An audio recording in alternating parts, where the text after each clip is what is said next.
Hi guys, today I'm just going to share 5 of the main fat loss mistakes that I think people make. I train a lot of clients that often make these common mistakes, so I'm just going to highlight them for you so that you don't make them. Number 1 is not knowing your portion size.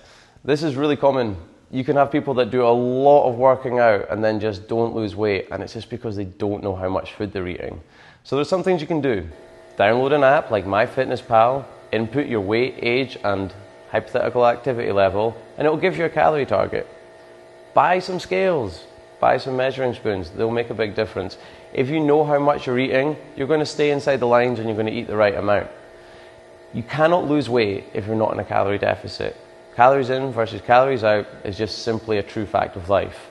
So if you're training all the time and burning lots of calories, but then your dinner at the end of the day is 1,500 calories, you're probably not going to lose weight. So understand your portions. That's very important. Doing too much cardio. Cardio is great. It's good for your health. It's good for your psychology. It makes you feel good. And it's really good for helping us burn calories. But you need to have some resistance training in there. That can come in any form. Weightlifting, body weight training, yoga, Pilates. But you've got to have some resistance training in there. Give the muscles something to work out and they can grow, get better, stronger, more defined. But if you don't do that, when we're doing lots of cardio, we can end up losing muscle. And that means that our metabolism gets slower. The slower metabolism, if we end up overeating again in the future, that weight that we lost comes back as fat. And then we end up just slowly, over time, recompositioning into a skinny fat person. And you know that look, and it's not good. And it just really means that your metabolism is slowed right down. So not too much cardio, and make sure you throw in some resistance training, and that'll make a big difference too.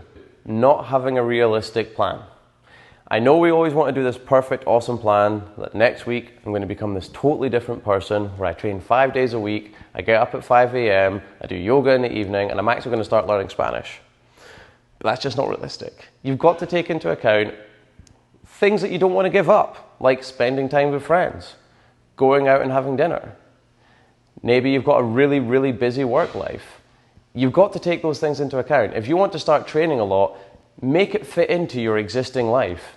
One, you don't need to give up all these things to get good results. So you don't need to be very extreme. But the other thing is, if you try and go very extreme without taking that into account, you're doomed to fail. You just are. It's not going to go well. You might do well for a couple of weeks, but eventually you're going to feel like it's awful, you're sacrificing everything. You might try and fit it all in together, where you try and spend time with friends and you try to get your workout in and you try to do your busy life, and you're just going to burn out. Set a realistic plan.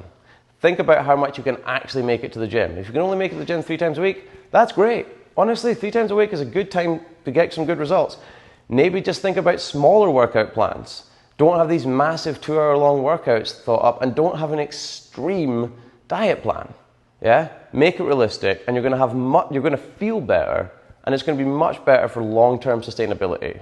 Number 4, cutting too many calories. I know it's tempting to be like, I want to lose as much weight as possible, as fast as possible.